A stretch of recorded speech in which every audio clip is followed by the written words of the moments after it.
sabedoria admirável, produção intensa e jovialidade que transparece. Essas são algumas das características de Adair Dietrich, médica canoinense aposentada e escritora de quase 90 anos, mas que desde a infância se dedica à literatura. Nascida e criada no distrito de Marcílio Dias, Adair preenche todas as suas obras com memórias afetivas relacionadas à história da própria família, do desenvolvimento da região, mas também com lembranças da própria infância na estação ferroviária de Marcílio Dias. Aquela parede tem os retratos da família, tem o meu pai, o meu nono, minha nona, né, os antepassados. Então eu sempre olhava para lá e dizia assim, eu tenho que escrever uma história de vocês. Propuseram para a nona e para o nono para construírem ali o restaurante, que seria o ponto de almoço e ponto de janta. E ali daí a minha mãe era jovem, e o meu pai era ferroviário, veio trabalhar na estação de Três Barras, como agente da estação, conheceu a minha mãe, aí começou nós seis, né? Nós que estamos aqui nessa foto aqui de baixo. Histórias e casos que ela ouviu ou mesmo presenciou durante o tempo de atuação como médica também servem de inspiração para suas obras. Por exemplo, tem uma história de uma médica que atendeu uma prostituta numa zona de meretrício. E isso é uma coisa que realmente aconteceu comigo. Não tinha como trazer a mulher lá para o hospital onde eu estava trabalhando, no norte do Paraná. Que disse que ela estava em estado lastimável. Mas quando eu chegou lá, não tinha outra solução. Tinha que levá-la mesmo para o hospital. Então eu fui até o prostíbulo. Então eu contei essa história como um conto, né, da moça que estava... E inventei lá aquelas histórias, né? E tem outros contos também. Justamente por conter tanta história e fazer parte tão intimamente da memória afetiva da autora, o local escolhido para a cerimônia de lançamento deste, que é o 8º livro da doutora Adair, foi aqui, no restaurante da estação ferroviária de Marcílio Dias. O restaurante ficou totalmente destruído durante décadas por conta da ação do tempo, mas graças a uma parceria com o governo federal, foi restaurado em 2021 e voltou a funcionar normalmente. E o balcão é o original de quando eu era criança, hein? Ele foi construído junto, então a gente já deixava as xícaras, os pires aqui. Quando o trem estava chegando, a gente já pegava o bule de café e a leiteira com o leite, porque o pessoal, eram 20 minutos de parada do trem. Uma porção entrava lá naquele salão para almoçar ou para jantar, o resto descia para tomar café e comer. Então os pastéis eram aqui. E aqui a gente ia servindo, e desde pequenininho, então eu aprendi a fazer os cálculos para cobrar o pastel. O meu, não, o senhor tinha 2 pastéis e um café. O senhor tinha um sanduíche, um pastel e um café. A senhora tinha um café, ia cobrando. Quando já era maior, quando eu vinha de férias do estudo de Curitiba, que eu estava estudando, ajudava aqui, na hora do trem. A gente sempre ia ajudar na hora do trem. Adair é ainda fundadora e presidente da Academia Brasileira de Letras Canoinhas, que também incentiva a produção de escritores da região. Ela mesma tem uma rotina diária de produção, tendo já 8 livros publicados. É um grande privilégio, eu aprendo muito com ela, muito, porque ela é uma pessoa muito dinâmica, muito ativa, está sempre produzindo, está lendo o tempo todo, escrevendo, ela não passa um dia sem escrever. Ela escreve todos os dias.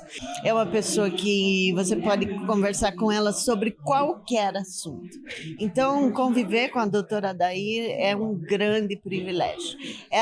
O segredo, eu sempre digo, o segredo da juventude dela é justamente isso. Ela não para nunca. Ela está sempre ativa e com a cabeça sempre pensando lá na frente. A lucidez dela é impressionante. Então, 8 livros, um por ano, ela já me ganhou, eu tenho 7, e ela me estourou. E tudo que ela faz é com carinho, ela produz com amor, ela se dedica à academia de uma forma espetacular. Incrível, simplesmente incrível.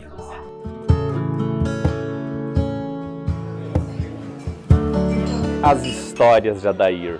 A mente brilhante de Adair. 90 anos de uma escritora genial, em plena fase criativa, capaz de nos brindar com todo o seu estilo, marcado pela sensibilidade e olhos de ver o belo, transcrito em frases que tocam e enchem o coração de inspiração. Alicia, Marília, Thalia, mulheres fortes, independentes, apaixonadas, mulheres em busca de seus sonhos, cedendo a amores impossíveis, cheios de obstáculos. Homens igualmente apaixonados e apaixonantes, vidas errantes a se encontrarem no infinito do amor, eterno amor.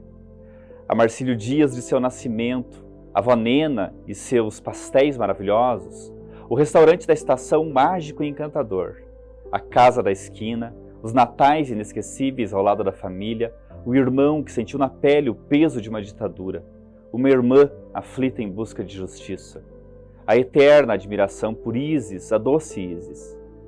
Os sobrinhos que moram no seu coração. A vida de Adair já daria um belo romance, mas sua mente fantástica foi além e criou vários romances, contos, poemas, criou personagens inesquecíveis, romanceou locais onde somente um olhar poético conseguiria descrevê-los com tamanho encantamento. Adair é encantada pela vida, ama viver mais que tudo. Por isso mesmo, é um exemplo para todos nós. O melhor dia de sua vida não foi o ontem, será o hoje. O amanhã a Deus pertence. Por que projetar o que não dominamos? É a grande lição que esta mestre da medicina e das letras nos ensina por seu exemplo e por suas palavras. Como nos diz Eduardo Galeano, somos o que fazemos, mas somos principalmente o que fazemos para mudar o que somos. O corpo não é uma máquina, como nos diz a ciência, nem uma culpa, como nos fez crer a religião. O corpo é uma festa. Feliz aniversário, Adair de Trich. O dia seguinte em seu todo foi destinado ao desfrute das cataratas. Não, lá não havia ainda as facilidades, nem os passeios e muito menos o conforto que hoje se vê. Subíamos e descíamos aquelas barrancas com as nuvens de águas a nos inundar de felicidade. Ouvir e ver as águas em estrondosos e crepitantes sons, atirando-se dos penhascos como se fosse ali seu último suspiro. E vê-las depois, ao longe, surgirem em mansidão, é simplesmente o maior e mais esplendoroso espetáculo da Terra. Desde criança, ouvia contar coisas sobre pessoas e lugares que ficavam em terras distantes, em terras que ficavam para muito além do mar. Este mar que para mim já se situava nos longes, aonde eu nem pensava tão cedo alcançar. Desde quando eu era criança, ouvia meus nonos, Pedro e Teresa Gobi, contarem das neves que nas montanhas eram eternas e do intenso frio do inverno que não os deixava afastar-se de suas moradas. Contavam também dos trens que tomaram quando foram até o porto de Gênova, a fim de embarcarem em navios que os trouxeram para a América. Contavam que tudo lá era muito perto, que as aldeias tinham ruas calçadas com pedras, que entre as aldeias, também de pedras, eram as estradas. A Europa pelo meu olhar. A jornada através das estepes nevadas fora longa. A esperta e adestrada Matilha, orientada mais por seu faro e treinamento que pela voz e mãos do velho condutor, vencia a duras penas o caminho. Aconchegados em grossas peles de urso, com gorros e luvas, nem o sibilante vento que cortava o espaço lhes tirava o sorriso que traziam dentro da alma. Chegaram à solitária cabana, que aconchegaria seus corpos durante o tempo da nevasca. Uma única peça, a enorme lareira ao fundo, um crepitante fogo para aquecer e iluminar. Grossas camadas de pele a forrar o chão, paredes e teto. o rutilante vinho servido em cantantes taças, e o amor a dominá-los mais fez reluzir a noite das estepes. Ao transpor estes caminhos todos por onde passei, fui juntando esboços, juntando retalhos, juntando gravetos. Coisas poucas de pessoas que suas lástimas, seus desesperos, seus devaneios, seus encantos e desencantos foram desabafando ao meu lado, em meus ombros, em meu colo. Retalhos que os fios da imaginação foram entrelaçando, moldando, formando colchas que eu chamo crônicas, que eu chamo contos. Contos e crônicas que de semana a semana teceram as páginas deste livro. Nem sempre um ponto de partida real, uma nítida imagem à minha frente. O simples acorde de um piano, o canto de um pássaro, uma visão do mar, estimulam o murmúrio dos neurônios que começam o seu alvoroço. E as palavras surgem, formando frases, serzindo histórias. Você, meu amigo de fé, meu irmão, camarada, amigo de tantos caminhos e tantas jornadas,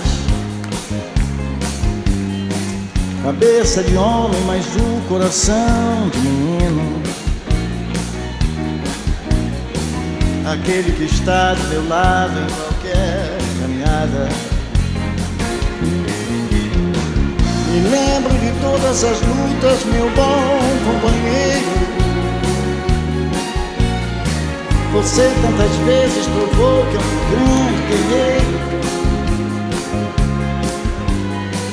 O seu coração é uma casa de portas abertas.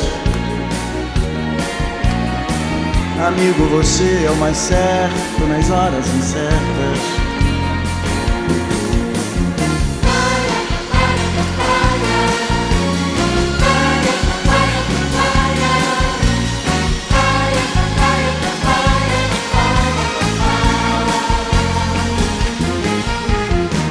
En ciertos momentos difíciles que hay en la vida, buscamos a quien nos ayude a encontrar la salida. Y aquella palabra de fuerza y de fe que me has dado me da la certeza que siempre estuviste a mi lado. Tú eres mi amigo del alma en toda jornada. Sonrisa y abrazo festivo a cada llegada.